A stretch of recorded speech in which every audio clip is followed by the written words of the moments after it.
ये जो आम मन है ना, आम कॉमन मैन, जिसको मैं बार बार आम आदमी कहता हूं, उसको आम इसीलिए कहा ही जाता है क्योंकि जैसे आम चूसा जाता है ऐसे ये भी चूसा जाता है, इसलिए आम आदमी कहा जाता है। ये जो कॉमन मैन है, कॉमन मैन, इसका अपना दर्शन है जीवन का, और इसके दर्शन का एक बड़ा अहम पहलू है कि या तो तुम हार गए या तुम जीत गए। आइदर यू आर विक्टोरियस और यू आर डिफीटेड। इसलिए तो आम आदमी है, ये कुछ होता ही नहीं, ना विक्ट्री कुछ होती है ना डिफीट कुछ होती है, होती ही नहीं सर। एरिस्टोक्रेसी बस यहीं पे नियम को बदल देती है, कहती है खेल चल रहा है, एवरीथिंग इज अ गेम, और जब एवरीथिंग इज अ गेम तो या तो विक्ट्री होगी या डिफीट होगी। ये जिंदगी को बहुत सीरियस ले लेता, बहुत सीरियस, बहुत, इसीलिए तो उससे बहुत कुछ नहीं मिलता। ये इतना सीरियस ले लेता है जिंदगी को, अरे बाप रे, भैया भैया देखो भैया, देखो भैया बेइज्जती, अब दिल्ली तैयारी करने जा रहा हूं भैया, बेइज्जती ना होने पाए भैया।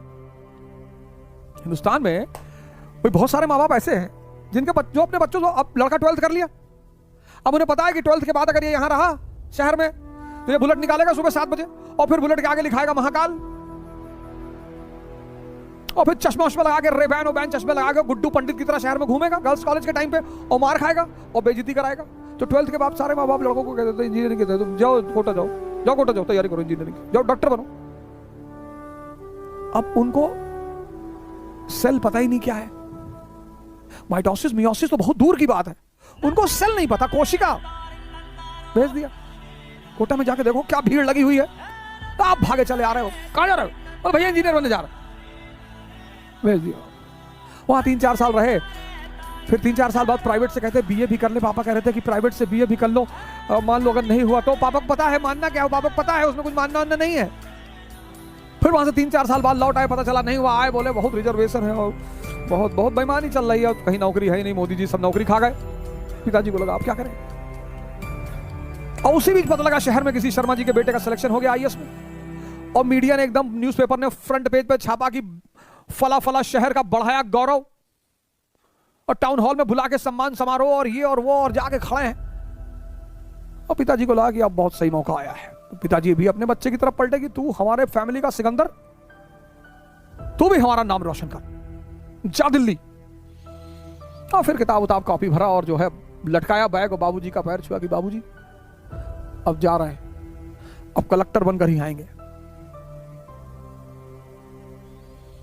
और यहां से तुम वापस नहीं जा सकते दिल्ली से, कोटा से तो तुम वापस चले गए थे, दिल्ली से वापस ना जा पाओगे क्योंकि अब बड़े हो चुके हो, अब तुम्हारा अहम काम कर रहा है, अब यहां से लौट के खाली हाथ जाओगे तो दुनिया जीने नहीं देगी। दिल्ली से बस 2 ही रास्ते हैं, दिल्ली आए तो बस 2 ही रास्ते हैं, या तो मसूरी या हरिद्वार। वापस लौटे तो मोहल्ले वाले कमिश्नर साहब कह के जान ले लेंगे। समाज बहुत अजीब है। नीरज चोपड़ा का देखे, ओलंपिक गोल्ड बेचारा जीत के आया, पूरा गांव खड़ा है, भैया हमने एक बार दूध पिलाया था, हमारी बकरी दूध दे रही थी तो हमने भी नीरज भैया को दूध पिलाया था। उनकी बकरी का दूध का एहसान है नीरज भाई पर। ये सब देखा करो वीडियो, पूरा पूरा गांव, पूरा पूरा शहर रास्ते में खड़ा है कि एक बार नीरज भैया जा रहे थे और हमको देख के मुस्कुराए थे। ऐसे तुम्हारे साथ भी होगा, और हार जाओगे ना तो इतनी गाली पड़ेगी, इतनी गाली पड़ेगी,